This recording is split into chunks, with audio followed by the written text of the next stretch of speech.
Hello everyone, welcome back. So today we are going to discuss about motivation, a key factor that drives human behavior and performance.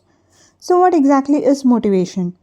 To simply put it, motivation is the internal or external force that pushes people to act, achieve their goals and fulfill their needs. Without motivation, even capable people may not perform effectively. Now, motivation can come from two main sources, that is intrinsic and extrinsic. So, first, let's focus on intrinsic motivation. Intrinsic motivation comes from within. It's when we do something because it's personally rewarding. It can be enjoyable or satisfying. For example, let's say you might learn a new skill because you enjoy the challenge, or solve a puzzle just for fun, or pursue a hobby just because it makes you happy. This type of motivation usually lasts longer because it comes from your very own interests. Well, on the other hand, extrinsic motivation comes from outside.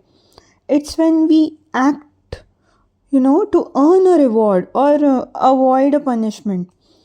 For example, working hard to earn salary, studying to get good grades, or completing tasks just to gain recognition. Extrinsic motivation is effective for short term goals, but that may not sustain in long term. When you understand these types of motivation now, it helps you to see why people behave the way they do. Well, one way psychologists explains motivation is through their need-based theories. These theories suggest that people are motivated by different types of needs, and these needs influence their behavior. So in this lecture, we will focus on two important need-based theories. One is Maslow's need hierarchy theory, and the second one is Herzberg's two-factor theory of motivation.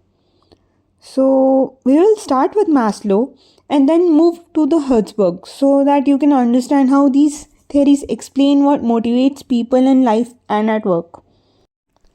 So let's first look at Maslow's need hierarchy theory.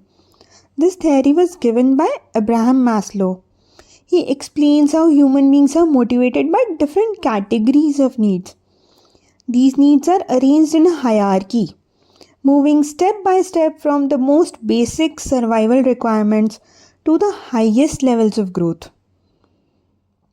So, as you can clearly see, at the base of this hierarchy are the physiological needs. These are the most fundamental requirements of survival. This can be food, water, shelter, clothing, rest. Without these, no higher needs can ever matter. Once these basic needs are met, people begin to think about their safety needs. This means, safety and security. This can also mean protection from health risks, accidents, or, job loss. As well as it also includes economic safety like a steady income. Now, when a person feels safe, the focus naturally moves to the social needs. This is also called love and belongingness needs. Human beings want affection, friendship, acceptance, and a sense of belonging to the community. That's what social needs mean. Now, after that comes a desire for esteem needs. At this stage, individuals just want respect, recognition, and appreciation. They seek achievement, confidence, and a status in the society. Then, finally, at the very top of this hierarchy, we have self-actualization needs. Here, people strive to realize their full potential, to grow, to be creative, to pursue personal development, and to become the best version of themselves. So, Maslow's theory focuses on the motivation that works step by step. When lower needs are satisfied, higher needs emerge. This is why theory is represented as a pyramid with basic needs forming the foundation and self-actualization at its peak. Let's walk through it again. The first one was physiological needs, followed by safety, then comes social, then comes esteem, and at the very top, self-actualization needs. So that's what Maslow's hierarchy of needs is all about. Now, when we saw Maslow's need hierarchy we learned how motivation is shaped by different levels, that is, from basic to self actualization. Now, let's look at Herzberg's two factor theory of motivation. It is also called motivation hygiene theory. Now, Herzberg had a different idea. What he thought was satisfaction and dissatisfaction are not just opposites. They come from two separate set of factors. That means removing dissatisfaction doesn't just automatically create satisfaction. So, according to his theory, the first set is called hygiene factors. They prevent the dissatisfaction. For example, you can say it includes salary, job security, working conditions, company policy, and supervision. If these things are missing now, employees will feel unhappy. But if they are present, people are not necessarily motivated. It's not something that motivates a person, but it is something that can, if it is absent, they might feel dissatisfied. The second set is called motivators. These create satisfaction. They are related to the work itself, similar to the higher levels of Maslow's self-esteem and self-actualizations. But the examples here include achievement, recognition, responsibility, growth, and advancement. When these things are present, employees feel engaged, inspired, and motivated to perform at their best.